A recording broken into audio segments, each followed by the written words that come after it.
Bien, mes chers collègues, il est 17h30, donc je déclare ouverte cette séance du Conseil municipal.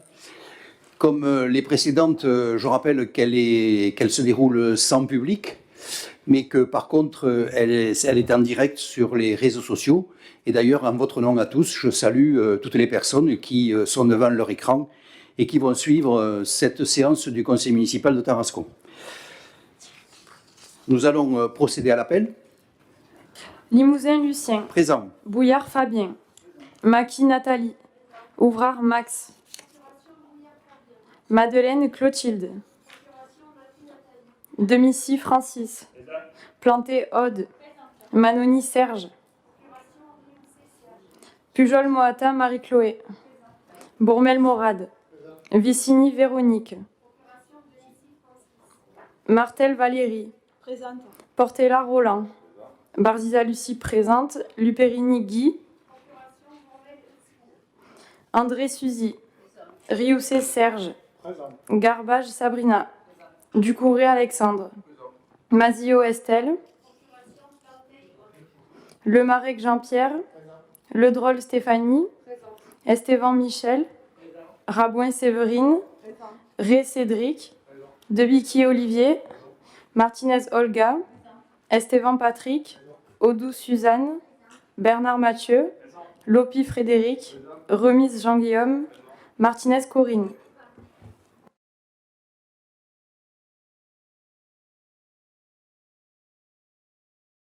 Nous allons donc procéder maintenant aux signatures. Je le dis à l'attention surtout des personnes qui nous regardent, puisqu'elles s'interrogeaient qu'il n'y ait pas de son pendant un certain temps.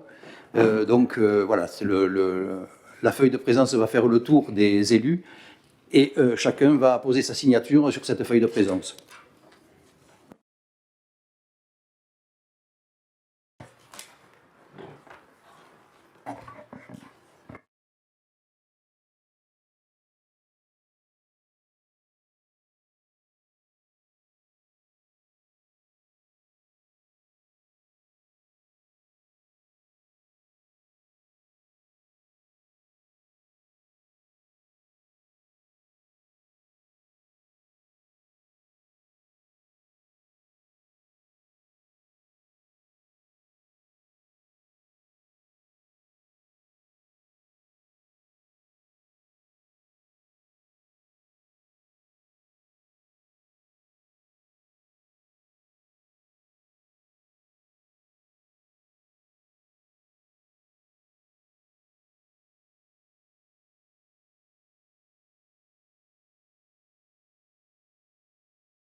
Très bien, cette opération de signature étant terminée, nous allons reprendre le cours de notre conseil municipal.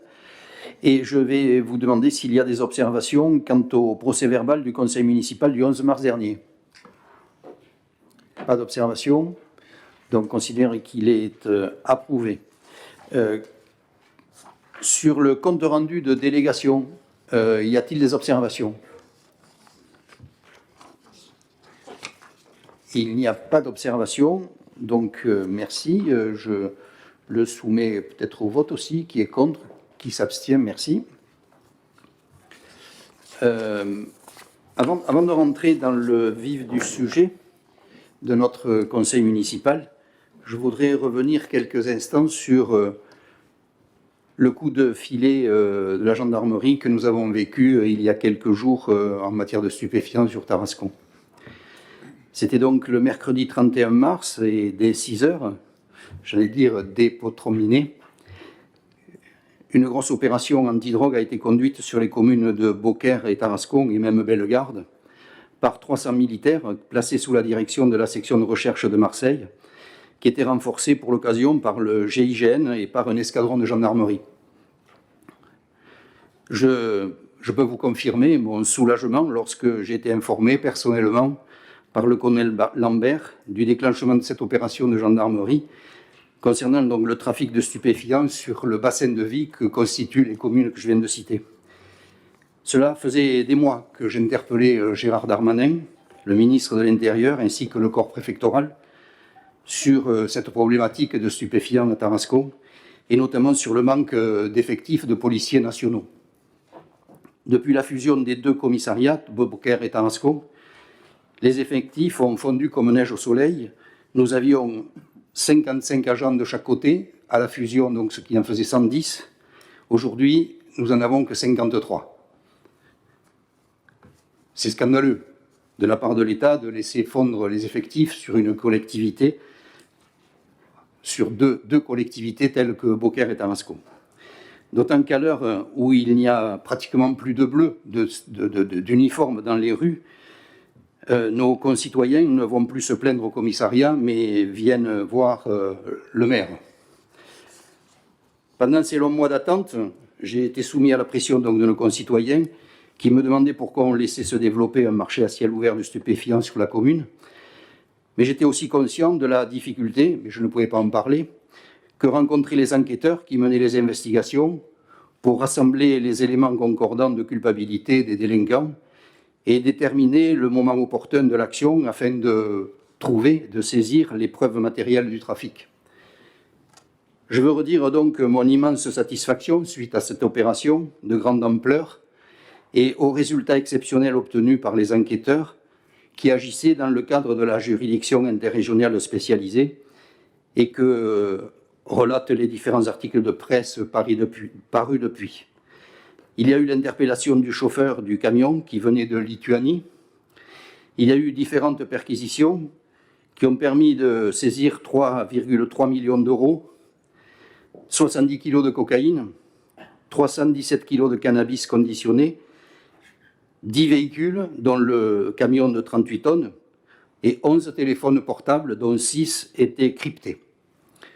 Et ont été saisis 80 000 euros qui ont été saisis sur des comptes bancaires.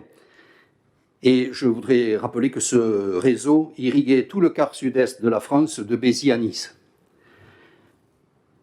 Dès la connaissance de ce bilan, que je viens de rapidement énumérer, j'ai immédiatement adressé un mail à Madame Frédérique Camilleri, la préfète de police des Bouches-du-Rhône, afin de la remercier pour l'attention qu'elle a accordée à mes interventions et lui demander de féliciter tous les services qui ont œuvré à ses côtés dans le cadre de cette enquête qui, à mon sens, est loin d'être terminée. Toutefois, malgré ce coup de filet, et compte tenu que la nature a horreur du vide, j'ai insisté auprès de la préfète pour que des moyens soient mis à la disposition du commissariat de police de Tarascon afin d'exercer une surveillance soutenue et que de nouveaux trafiquants ne viennent pas réinvestir la ville. L'État et la commune coopèrent depuis plusieurs années pour assurer la sécurité et la tranquillité des Tarasconnais. Cette politique s'appuie notamment sur la convention de coordination qui organise le partenariat entre la police nationale et la police municipale, sachant toutefois que cette dernière, la police municipale, n'a pas de compétences en matière judiciaire. Depuis notre arrivée en mairie de Tarascon, nous avons mis en place tous les dispositifs de prévention qui étaient à notre disposition. Si ces différents dispositifs ont le mérite d'exister et d'avoir des effets positifs afin de dissuader les auteurs de trafic ou de dégradation volontaire, nous avons besoin de plus de moyens humains, car, je le dis et je le redis sans arrêt, rien ne remplace la présence accrue des forces de l'ordre sur le terrain. Aussi, j'ai décidé de solliciter auprès de l'État la signature d'un contrat de sécurité intégré, eu égard aux efforts que la ville de Tarascon a consentis dans le domaine de la sécurité les années précédentes et celles à venir. Et nous verrons tout à l'heure, dans le déroulement du conseil municipal, que nous allons renforcer notre police municipale. Des efforts, et donc je vais vous le dire d'une manière plus réduite, des efforts qui vont se concrétiser par le renfort, soit en recrutement extérieur, soit en mobilité interne, de 4 policiers municipaux supplémentaires, de 2 gardes communaux, 3 opérateurs vidéo et 7 gardes champêtres, ainsi que l'augmentation du nombre de caméras de vidéoprotection et des équipements mis à disposition de nos agents.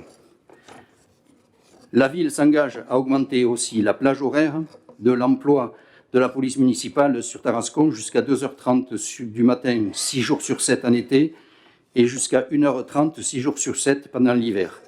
Une permanence opérationnelle est également prévue le dimanche.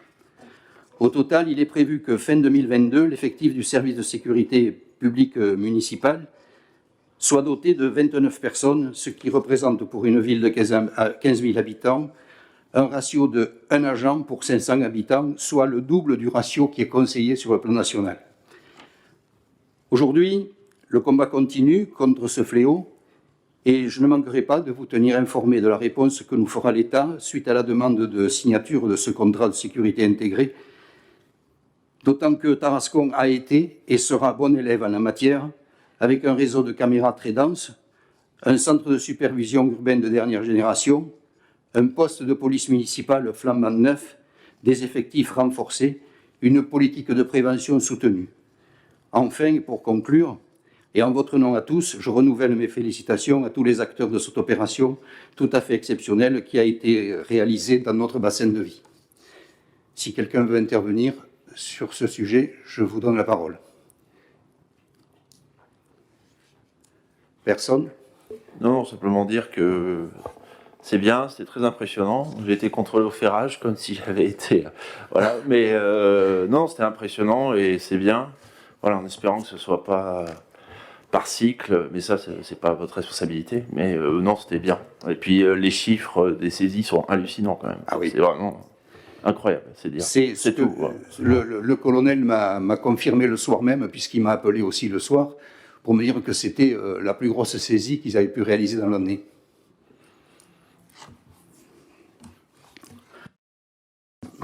Merci.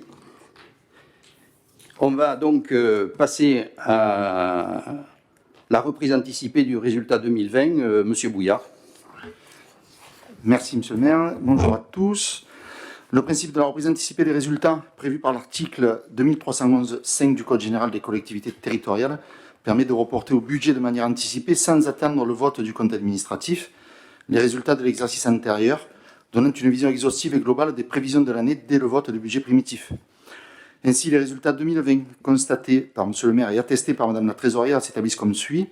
En fonctionnement et en dépenses, 18 736 000 euros. En recettes, 19 917 000 euros. Donc un résultat de fonctionnement de 1 180 000 euros. Un résultat de fonctionnement reporté 2019 de 1 149 000 euros, soit un résultat de clôture 2020 de 2 330 000 euros. Pour l'investissement, des recettes 2020 pour 6 114 000 euros.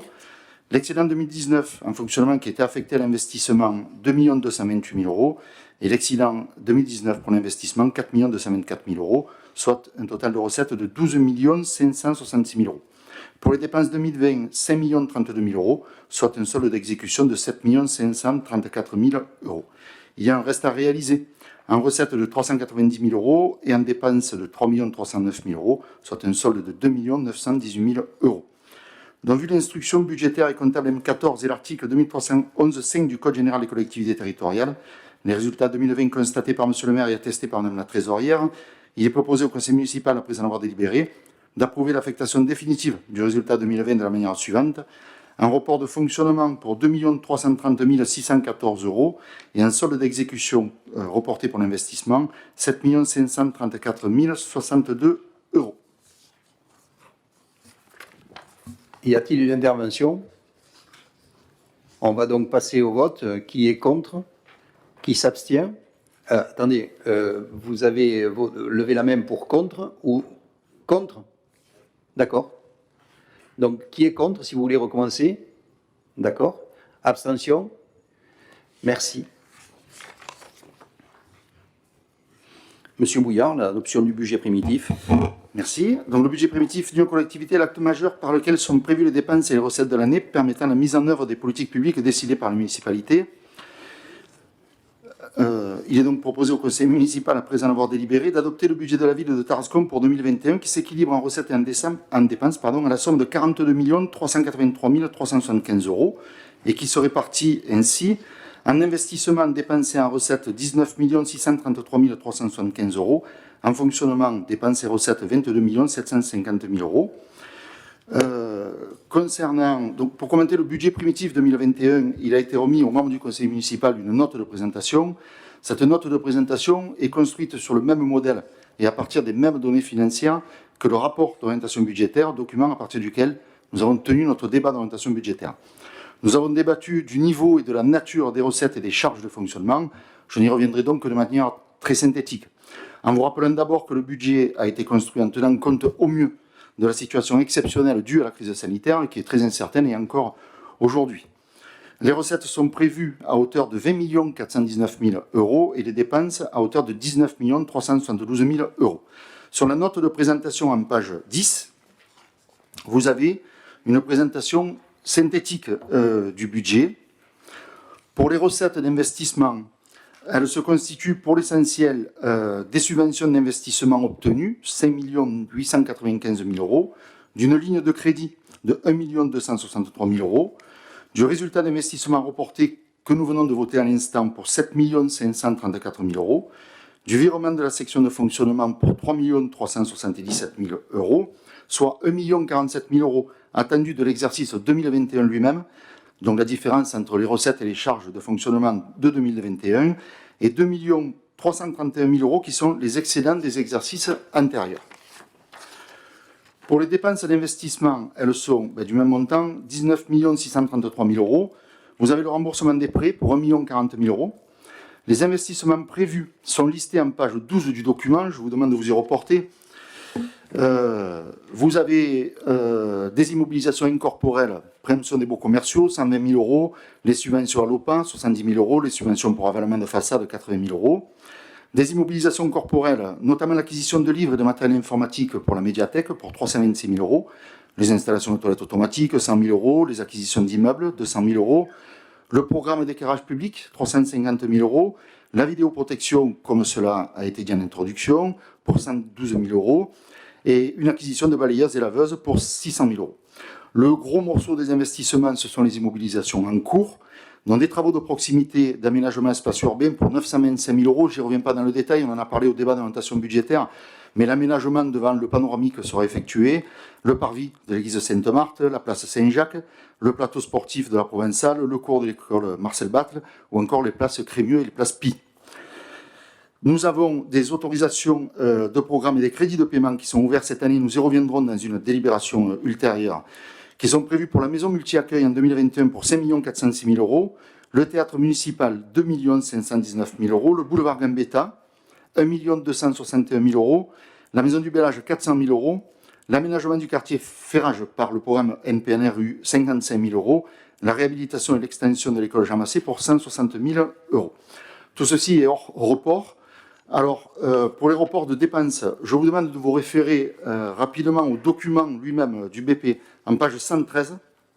En fait, c'est une fausse page 113 puisque c'est un document qui se trouve entre la page 113 et la 114. Ce sont les méandres administratifs qui font ce... Voilà. Donc, si vous allez à la page 113 bis, vous trouvez la liste des reports d'investissement qui, cumulés, représentent 3 309 000 euros. Les reports, ce sont des dépenses qui ont été engagées par la commune et non encore réalisées. Alors, je vous propose de rester un instant sur le document pour en faire une lecture rapide. En page 4. La page 4 synthétise la situation de la commune au regard des villes de la même strate. Dans la page 4 du document, montre que notre commune a une capacité d'autofinancement par habitant.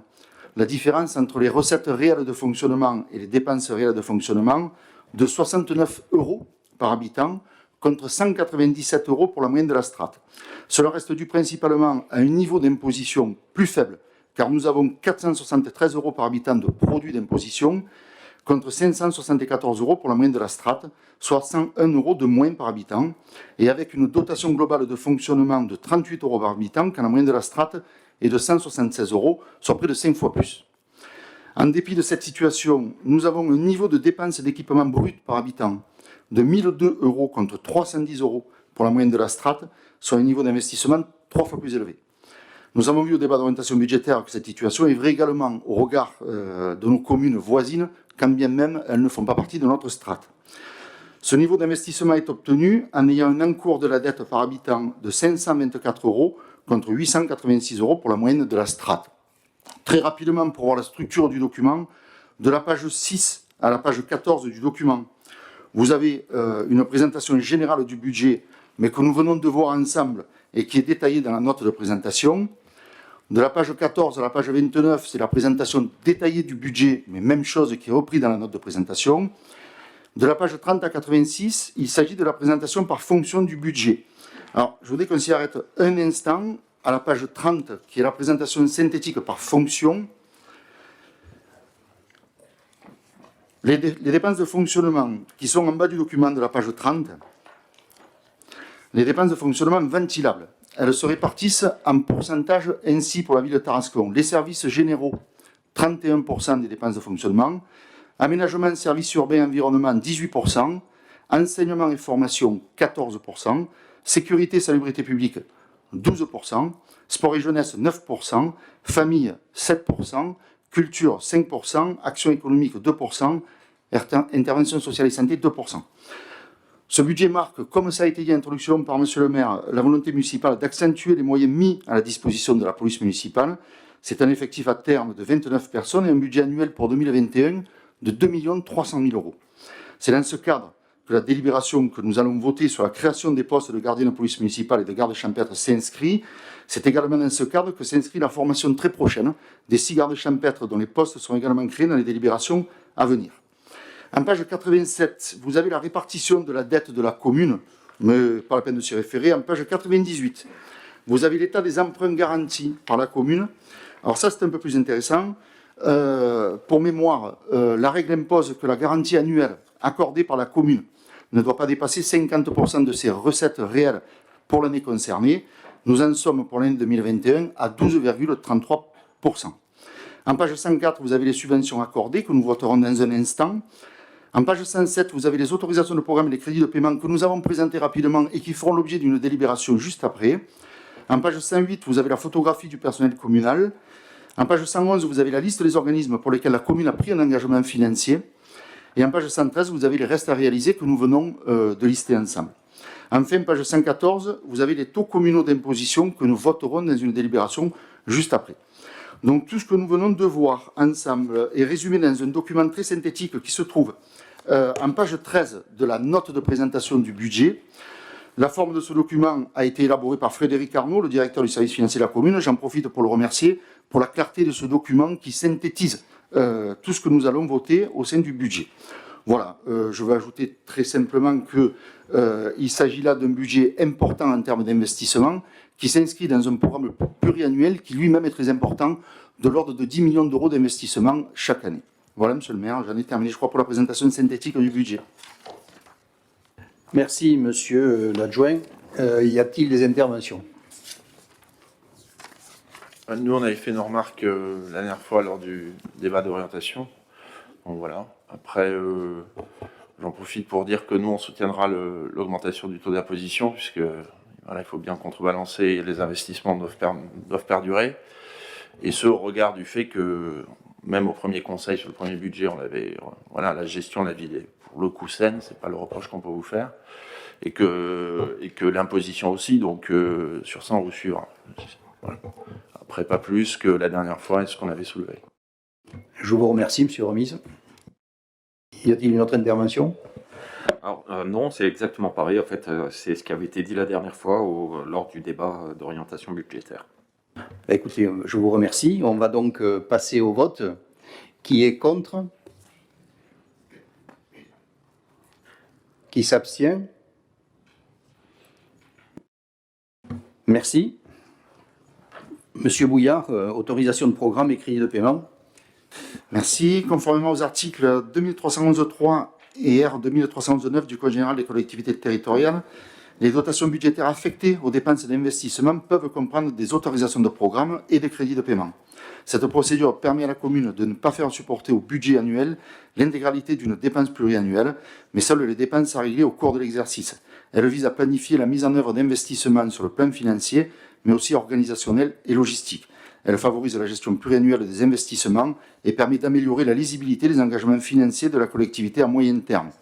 Donc il s'agit simplement de sortir les investissements les plus importants de la commune des restes à réaliser parce qu'ils sont difficiles à suivre, et notamment par nature lorsqu'il s'agit d'un seul et même programme, et de les lister sur plusieurs années. Donc vous avez un tableau qui vous montre pour la maison multi-accueil, par exemple, l'autorisation de programme qui est ouverte, 9 253 000 €, et les crédits de paiement qui sont ouverts par année, dont 5 406 000 € pour 2021 pour la maison multi-accueil et 3 847 000 € pour 2022.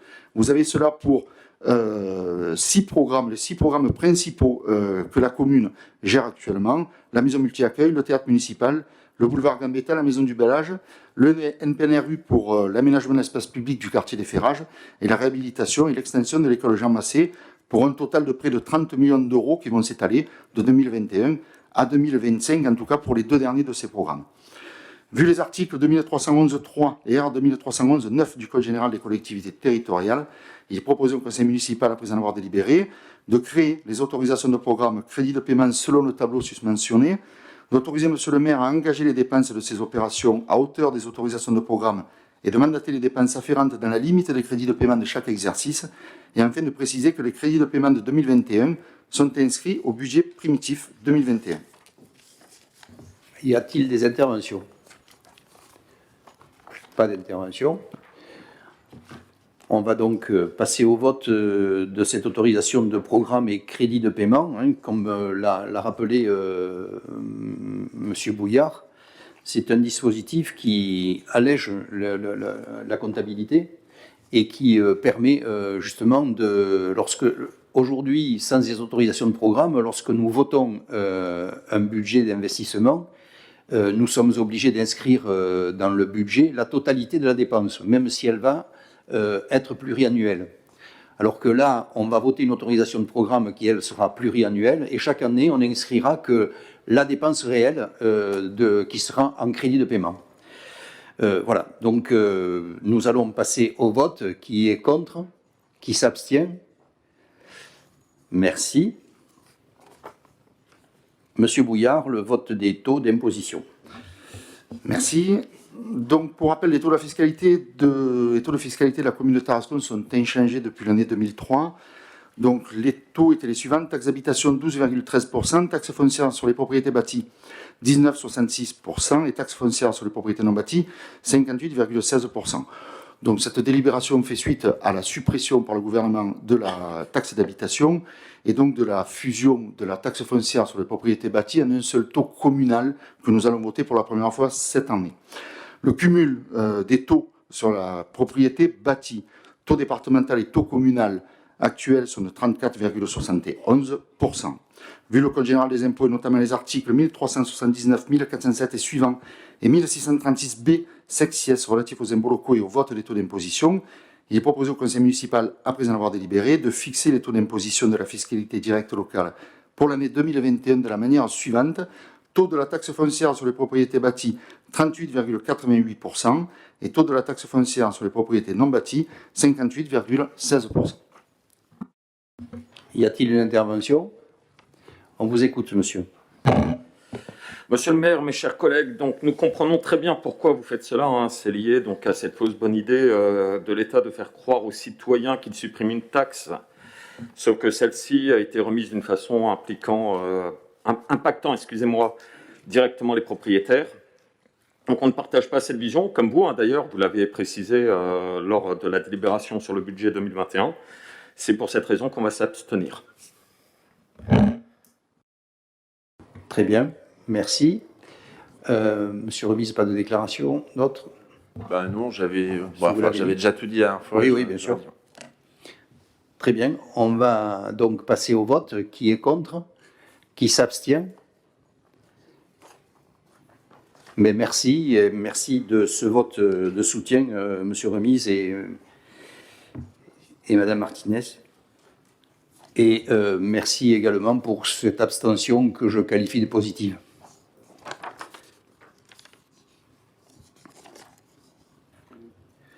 Monsieur Bouillard, le versement de la subvention au CCAS.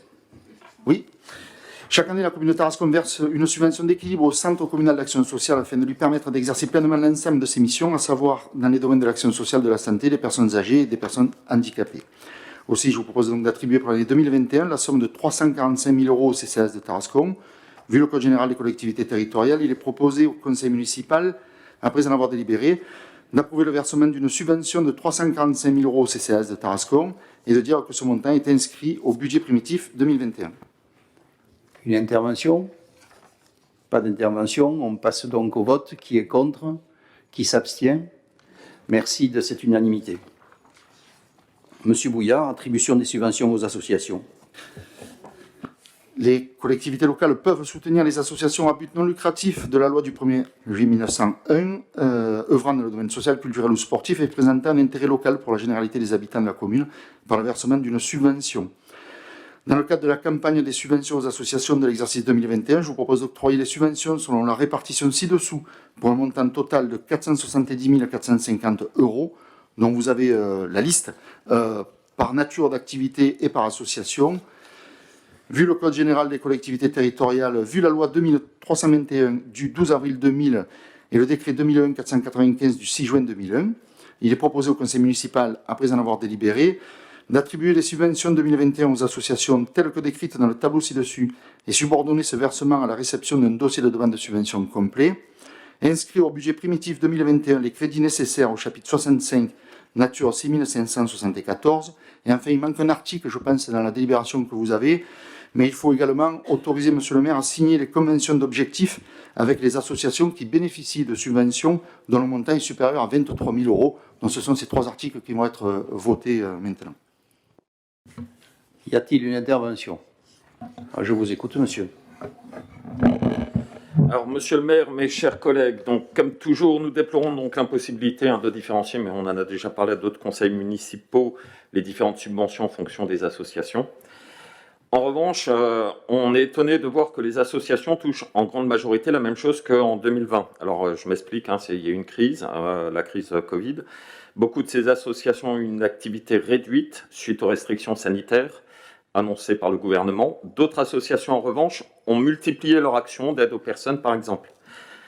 Sans baisser le montant que la ville consacre aux associations, parce que je trouve ça normal, n'aurait-il pas été judicieux, enfin après, je sais, c'était peut-être pas possible, c'est pour ça, c'est une question, de diminuer le montant de certaines associations qui ont eu peu ou pas d'activité, et d'augmenter celles qui ont eu un surplus d'activité par rapport aux aides aux personnes. Alors, c'est un débat que nous avons eu aussi en interne, mais nous avons pris l'option, nous avons fait le choix de soutenir le tissu associatif local. Il y a effectivement les conséquences de la crise sanitaire qui ont fait que des associations n'ont pas eu d'activité, mais beaucoup aussi ont perdu des adhérents qui n'ont pas souhaité renouveler leur carte, leur adhésion, leur licence pour les sportifs dans cette période-là, et que donc ils ont quand même aussi des frais de structure avec des éducateurs, avec et nous avons pris l'option quand même de soutenir le tissu associatif local afin qu'ils puissent traverser la crise dans les meilleures conditions possibles et pouvoir se relancer dès que les activités reprendront et dès que la situation sanitaire le permettra. Je crois avoir répondu. Oui, oui, merci beaucoup. Nous allons donc passer au vote. Ah, Pardon. Ça viendra, parce que, comme l'année dernière, et pour la même raison, comme vous n'acceptez pas les votes par division, ce qui n'est pas le cas de beaucoup de collectivités, voilà, et ça ne prend pas beaucoup de temps, voilà, parce qu'il ne s'agit pas de sortir des dizaines et des dizaines d'associations, voilà, donc on s'abstiendra. Voilà.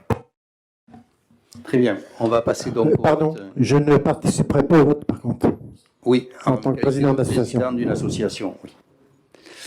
D'accord. On va donc passer au vote. Qui est contre? Qui s'abstient? Merci.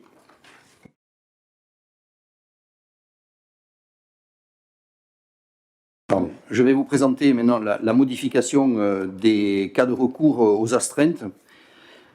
Pour le bon fonctionnement des services de la collectivité, il est nécessaire de modifier la délibération numéro 59-2017 relative au régime des astreintes pour y ajouter un nouveau cas de recours et de nouveaux emplois éligibles à l'astreinte.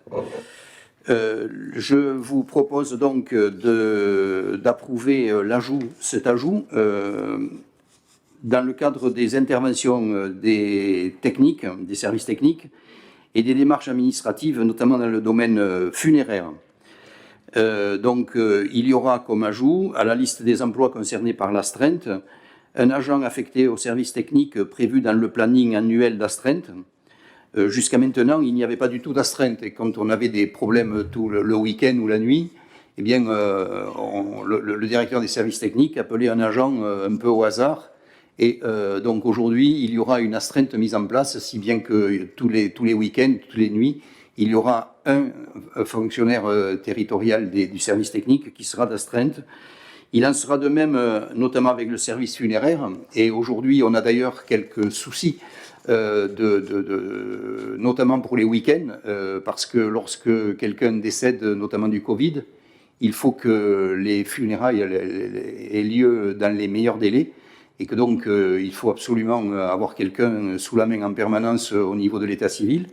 Et puis, nous avons aussi le directeur des festivités qui sera aussi sur la liste des astreintes, puisque les directeurs, en principe, n'ont pas recours à des heures supplémentaires et d'astreinte, mais par contre, le directeur des festivités, qui a une fonction de directeur, est un cadre C, et donc nous lui mettons aussi un régime d'astreinte. Voilà, et donc je vous demande de dire que les autres articles de la délibération numéro 59-2017 du Conseil municipal du 20 juin 2017 restent inchangés, et de dire que les crédits nécessaires sont inscrits au budget. Avez-vous des interventions?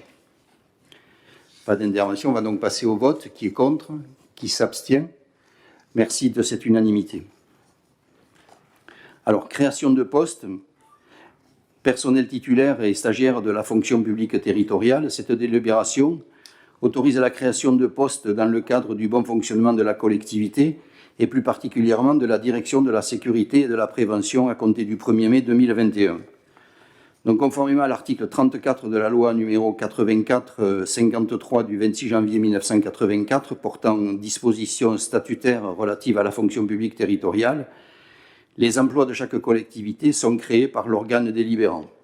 Il appartient donc au conseil municipal, pour assurer le bon fonctionnement des services et notamment de la direction de la sécurité et de la prévention, de procéder, à compter du 1er mai, à la création des postes à temps complet suivants: 2 postes de gardien brigadier de police municipale. Alors, il y en a 2 qui sont créés, mais il y en a 2 qui sont déjà sur les tableaux, puisqu'ils correspondent à une mutation et à un départ à la retraite, ce qui fera 4 recrutements. 3 postes de garde champêtre chef et 3 postes de garde champêtre chef principal. Je vous demande donc d'approuver les créations des postes précités à compter du 1er mai, de dire que le tableau des effectifs du personnel communal sera modifié, que des arrêtés individuels seront établis et que les crédits nécessaires sont inscrits au budget. Avez-vous une question? Je vous écoute, monsieur. Donc, on se réjouit évidemment de la création de postes dans ce domaine-là. Hein. Ça fait plusieurs fois qu'on le demande, donc pour une fois qu'il y a ça, on ne va pas être contre.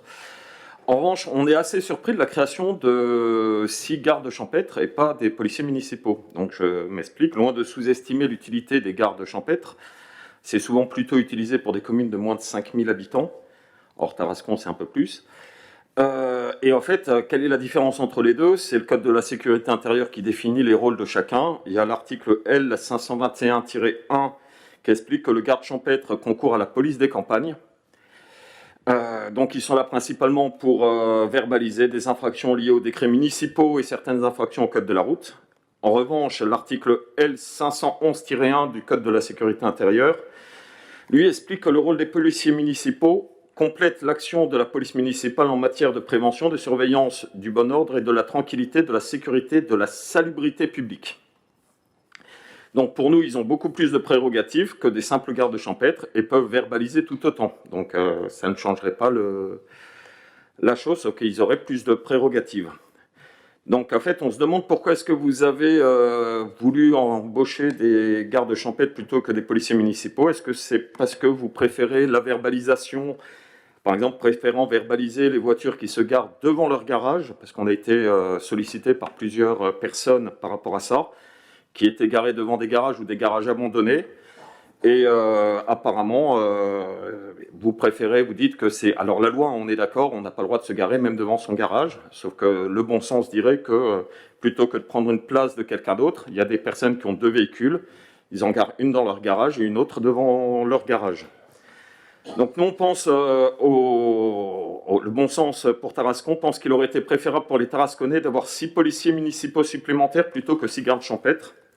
On a pu le constater avec la perquisition justement dont vous parliez tout à l'heure, que c'est peut-être une priorité à Tarascon, c'est plutôt la lutte contre l'insécurité plus que la lutte contre les mauvais stationnements.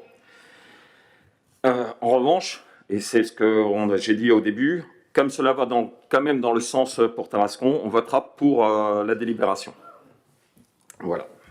En revanche, oui, on vote. En fait, on s'abstiendra à la prochaine parce que justement pour nous, vu que en fait c'est une modification après, enfin c'est quelque chose lié aux gardes champêtres, on s'abstiendra parce qu'on pensait que ça serait mieux des. Enfin, j'explique maintenant le vote d'après. Voilà, c'est comme on pense que c'est mieux la police municipale, on s'abstiendra pour celle d'après. Dans le même esprit, c'est pour ça que je ne laisse pas M. Bouillard voulait intervenir. Oui, j'ai du mal à comprendre. J'ai lu aussi le rapport du comité d'expertise, notamment dans ses conclusions qui parlent de la création de postes de garde champêtre. Et en fait, autant, je ne veux pas être trop redondant avec M. Bernard, mais la police peut exercer des pouvoirs de police rurale.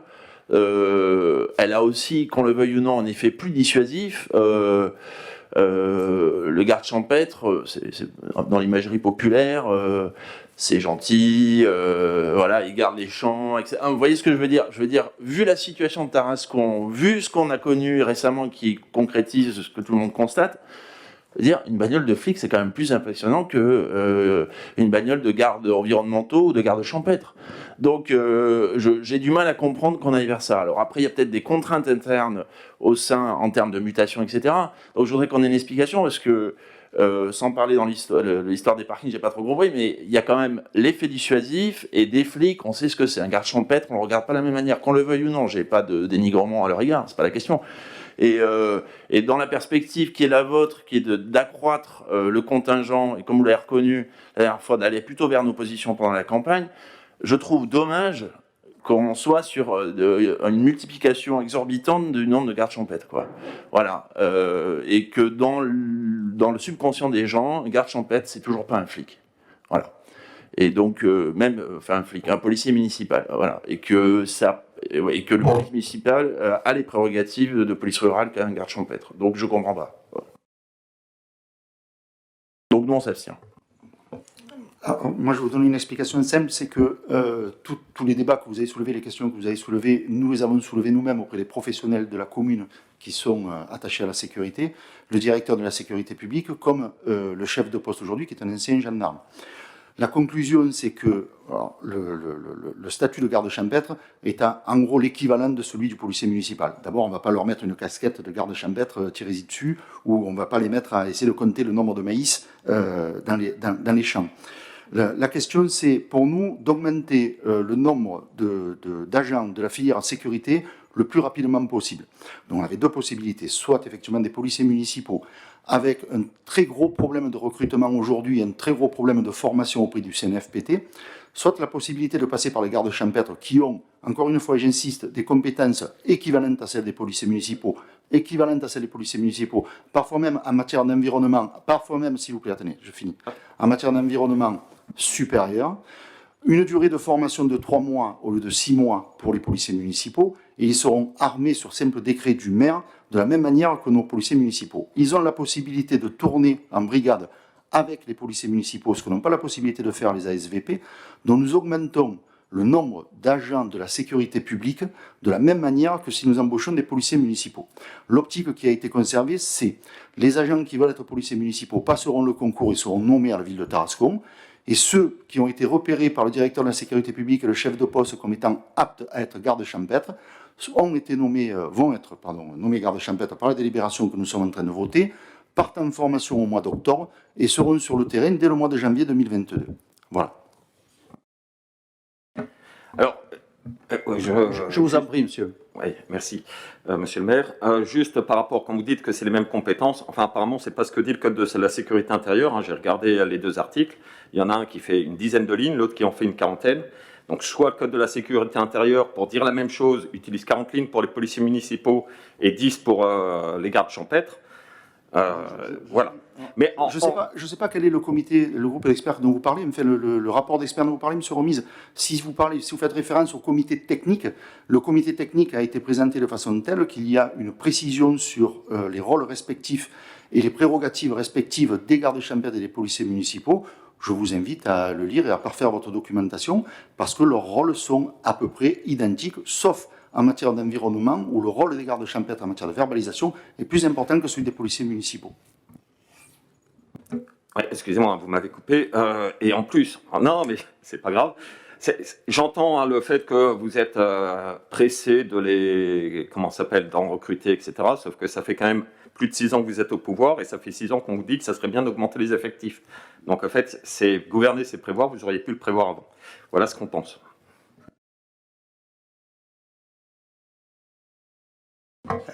Nous allons passer au vote. Qui est contre? Qui s'abstient? Merci.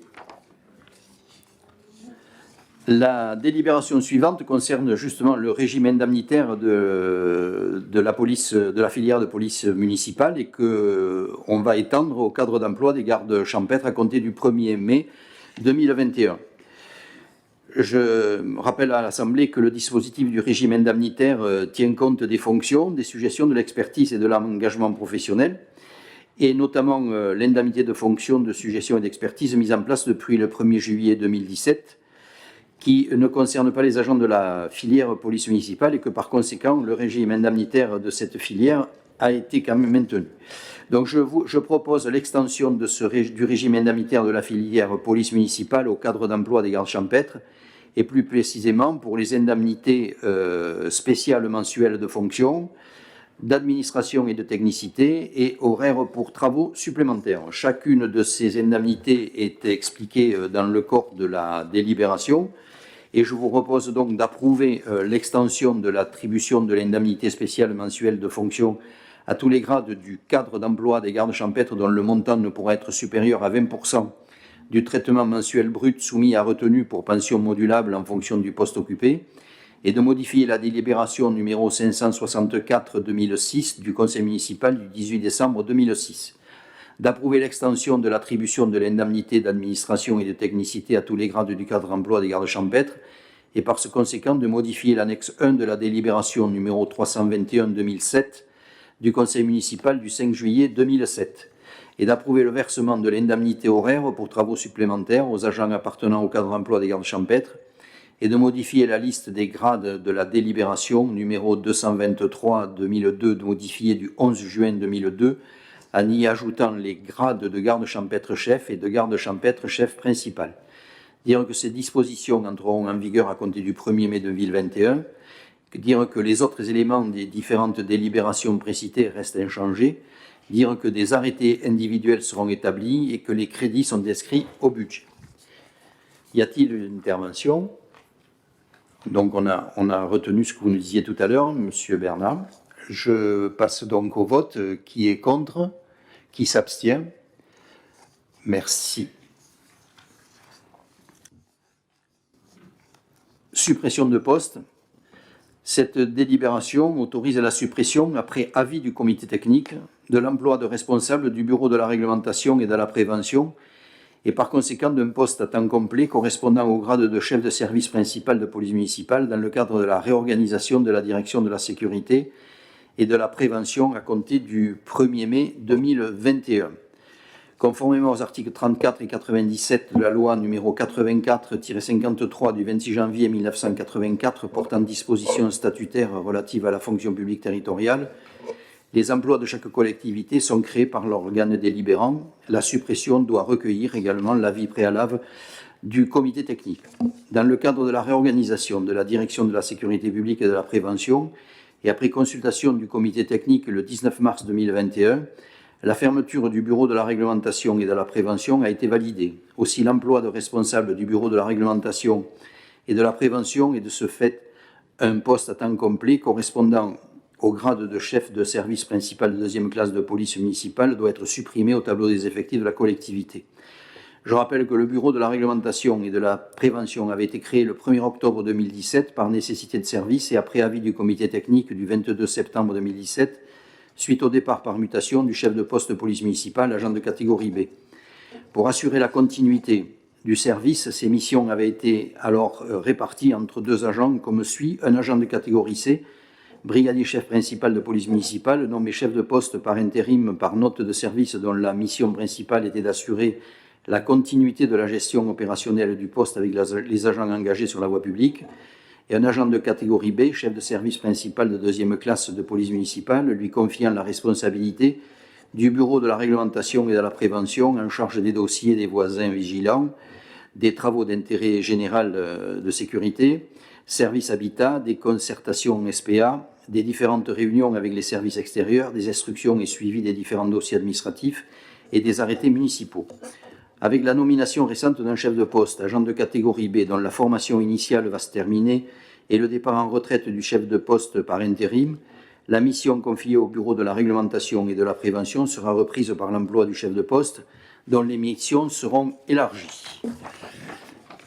En effet, la mission principale de l'emploi de chef de poste ne consiste pas à diriger les équipages sur la voie publique, rôle des chefs de brigade et de catégorie C, mais à veiller au bon fonctionnement général du service dans tous les domaines, y compris juridiques comme administratifs, et d'assurer la fonction d'adjoint du directeur de la sécurité et de la prévention, ayant autorité sur l'ensemble des agents au statut multiple du service. Il est donc proposé, à compter du 1er mai 2021, la suppression, dans le cadre de la réorganisation de la direction de la sécurité et de la prévention, de l'emploi de responsable du bureau de la prévention et de la réglementation, dont les missions seront rattachées à l'emploi du chef de poste, et de supprimer dans le même temps un poste à temps complet de chef de service principal de deuxième classe de police municipale.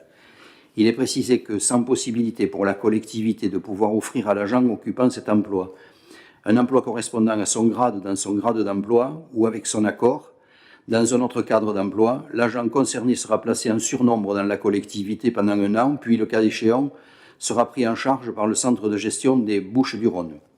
Vu le Code général des collectivités territoriales, vu la loi numéro 83-634 du 13 juillet 1983 modifiée, portant droits et obligations des fonctionnaires, vu la loi numéro 84-53 du 26 janvier 1984 modifiée, portant dispositions statutaires relatives à la fonction publique territoriale, et notamment ses articles 97 et 97 bis, vu l'avis du comité technique lors de la séance en date du 19 mars 2021, vu la transmission du procès-verbal de la séance du comité technique au président du centre de gestion des Bouches-du-Rhône, vu les crédits inscrits au budget, il vous est proposé, après en avoir délibéré, article 1er, d'approuver la suppression de l'emploi de responsable du bureau de la réglementation et de la prévention et par conséquent d'un poste à temps complet de chef de service principal de deuxième classe de police municipale dans le cadre de la réorganisation de la direction de sécurité et de la prévention à compter du 1er mai 2021, dire que l'agent concerné par la suppression de cet emploi et en l'absence de possibilité de reclassement sera placé en surnombre dans la collectivité pendant 1 an,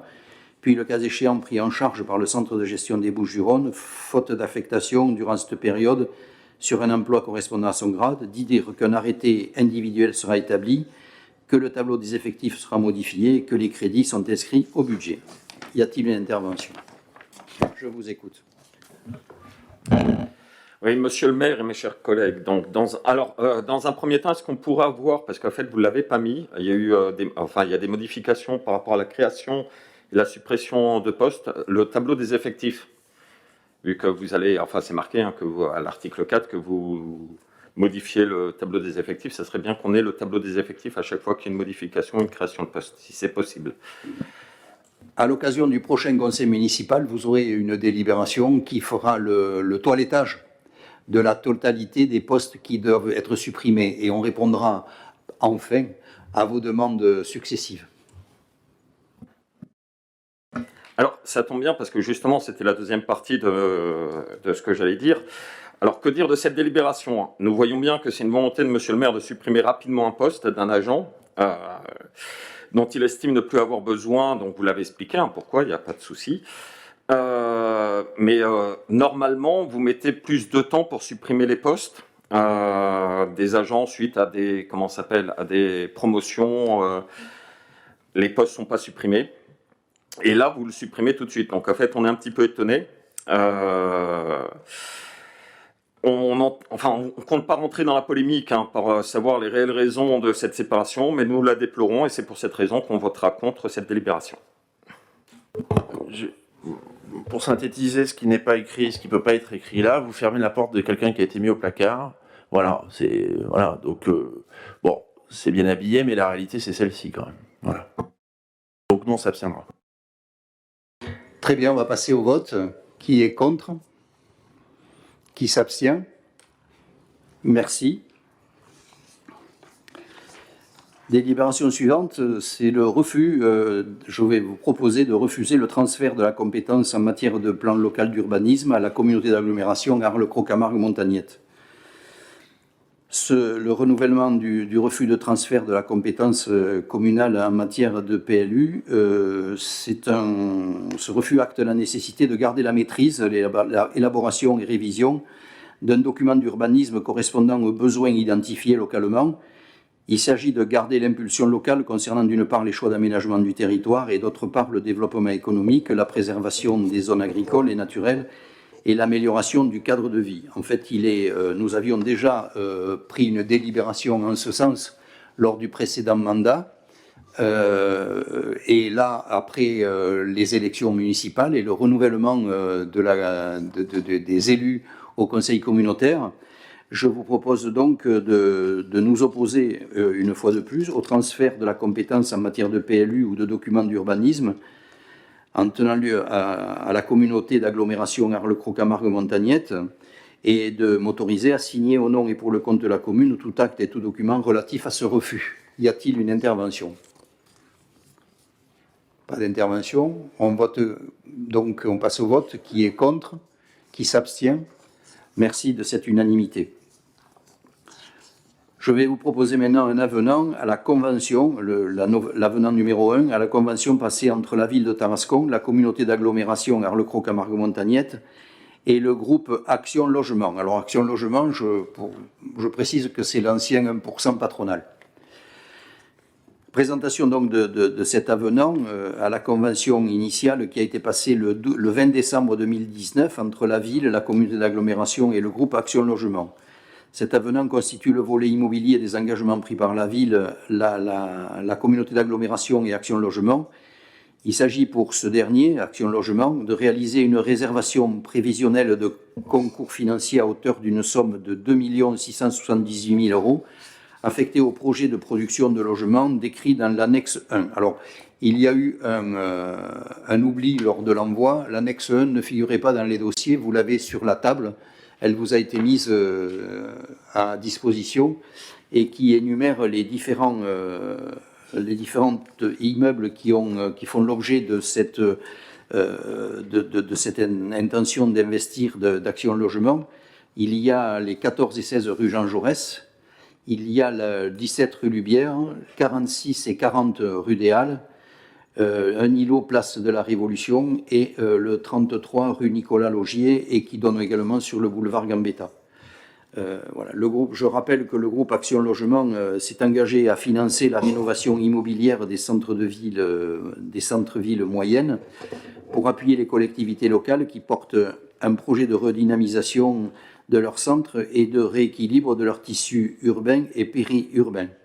L'enjeu pour Action Logement est de contribuer en priorité au renouvellement de l'offre de logements locatifs afin de répondre aux demandes des salariés et notamment des jeunes actifs mobiles et aux besoins des entreprises sur ces territoires pour accompagner la dynamique de l'emploi et contribuer aux objectifs de mixité sociale et à la politique de rénovation énergétique du parc ancien. Je vous propose donc d'approuver les termes de l'avenant numéro 1 à la convention tripartite qui lie la ville de Tarascon, la communauté d'agglomération Arles-Croc-Camargue-Montagnette et le groupe Action Logement et de m'autoriser à signer le présent avenant à la convention ainsi que tout document lié à son bon exercice. Y a-t-il une intervention? Pas d'intervention. On passe donc au vote. Qui est contre?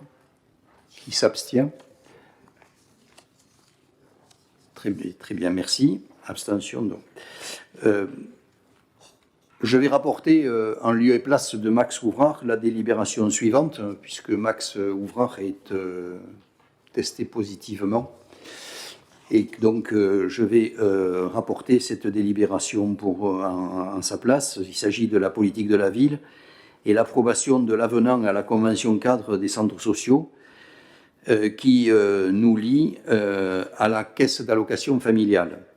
Et ceci, c'est de proroger cette convention d'1 an afin de pouvoir continuer à soutenir l'action du centre social en attendant d'intégrer le schéma directeur unique qui sera mis en place au niveau départemental à partir du 1er janvier 2023. Donc je vous demande d'approuver l'avenant de prorogation d'1 an à cette convention cadre des centres sociaux et de m'autoriser, ou mon représentant, à signer la convention annexée à cette délibération ainsi que tout document relatif à l'exécution de la présente délibération. Avez-vous une intervention? Je vous écoute, monsieur. Merci. Monsieur le maire, mes chers collègues, nous devons donc, dans cette délibération, proroger pour 1 an la convention cadre pour le centre social géré par l'association TEF. En préambule, vous connaissez l'attachement de notre groupe pour l'action sociale sur Tarascon. D'ailleurs, lors du dernier conseil d'administration du CCS, nous avons voté en faveur de l'ensemble des délibérations qui nous étaient présentées. Notre groupe a donc approuvé l'action du CCS dans un esprit de bien commun pour les Tarasconnais. En ce qui concerne la délibération d'aujourd'hui, l'association TEF nous présente son bilan d'activité 2020 et le moins que l'on puisse dire à sa lecture, c'est que nous nageons à nos troubles. Je m'explique. Nous avons là 8 pages de bonne intention, de projet, et tout cela dans un langage préconçu pour ce type de dossier qui concerne la politique de la ville. Je vous rappelle qu'une élue, Madame Lopi, avait en 2019 osé contredire le bien fondé des actions menées par l'association TEF. Elle a été poursuivie par cette association en diffamation. L'histoire s'est bien terminée en donnant raison à Madame Lopi. Fort de cette expérience, je ne vais donc pas m'attarder sur ce bilan, vous savez ce que j'en pense. Rappelons que les pouvoirs publics versent déjà chaque année des milliards d'euros aux innombrables associations qui constellent la vie sociale sur le territoire français, 7,2 milliards en 2018 selon le site politologue.com, un chiffre en croissance constante depuis 2011, avec un résultat particulier. Cette délibération en faveur de TEF s'applique dans le cadre de la politique de la ville, une politique dont même le président Macron a dit lors d'un conseil des ministres en mai 2018 qu'elle était un échec depuis 20 ans et que l'on a donné des milliards sans jamais régler les problèmes. Est-ce pour faire bonne figure, acheter la paix sociale, voire par clientélisme que l'État continue ainsi de prodiguer l'argent des Français? Nous voterons contre cette délibération. Très bien. Pas d'autres interventions? Donc on va passer au vote. Qui est contre? Qui s'abstient? Merci.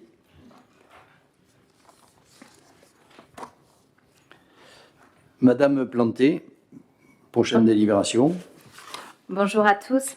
La ville de Tarascon souhaite développer des actions de mise en valeur de son patrimoine protégé au titre des monuments historiques, dont le site de la Tour Saint-Gabriel, sous le visa de Monsieur l'architecte des bâtiments de France.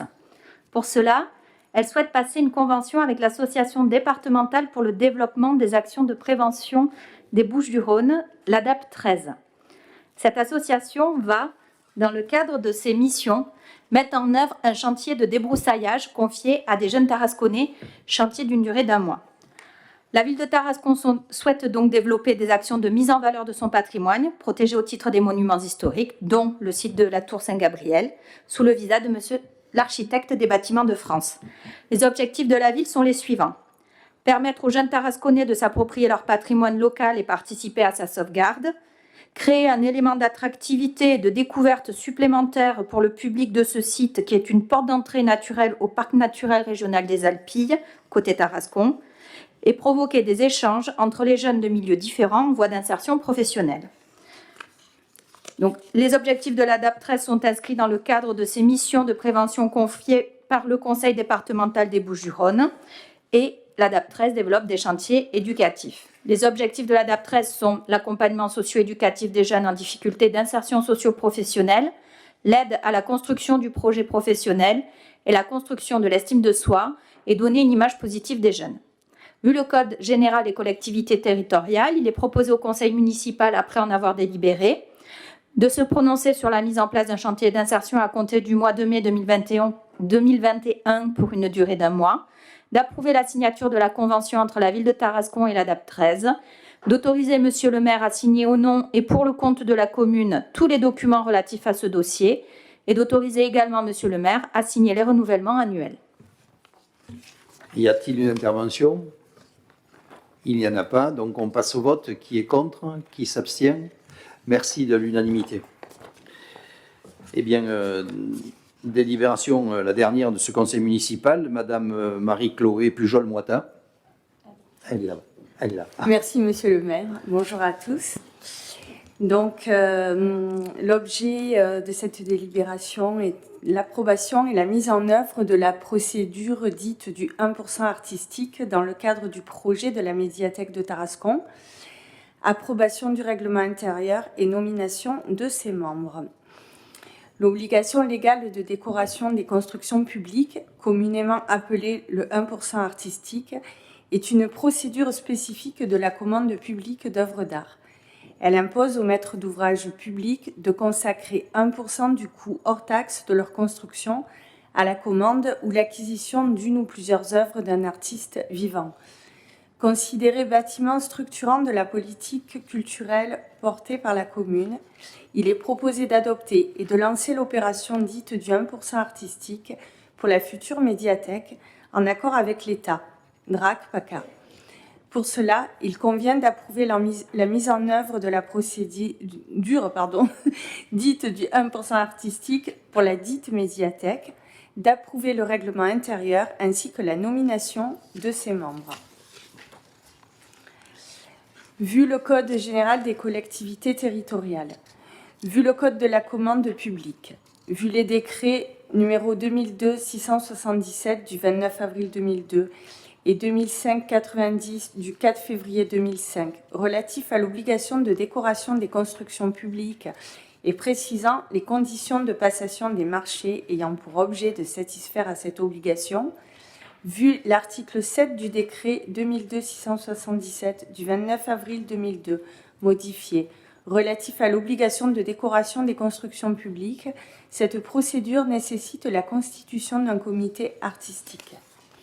Vu la délibération numéro 50-2018 en date du 20 septembre 2018, autorisant Monsieur le maire à déposer une demande d'autorisation d'urbanisme pour le compte de la commune concernant la construction d'une maison multi-accueil boulevard Gambetta, il est demandé au conseil municipal, après en avoir délibéré, de approuver l'opération dite du 1% artistique pour satisfaire à l'obligation de décoration des constructions publiques dans le cadre du projet de la future médiathèque, d'approuver le règlement intérieur du comité 1% artistique pour la médiathèque, approuver la désignation de ses membres, Autorisez Monsieur le maire à signer tout document relatif à ce dossier.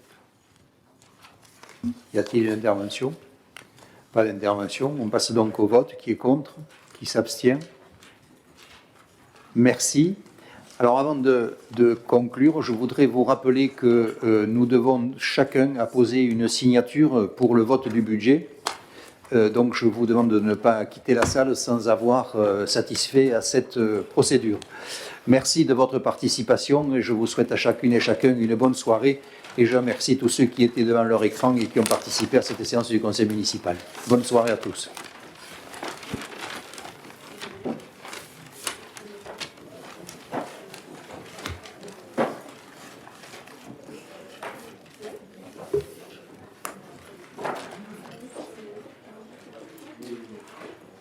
C'est du gaspillage.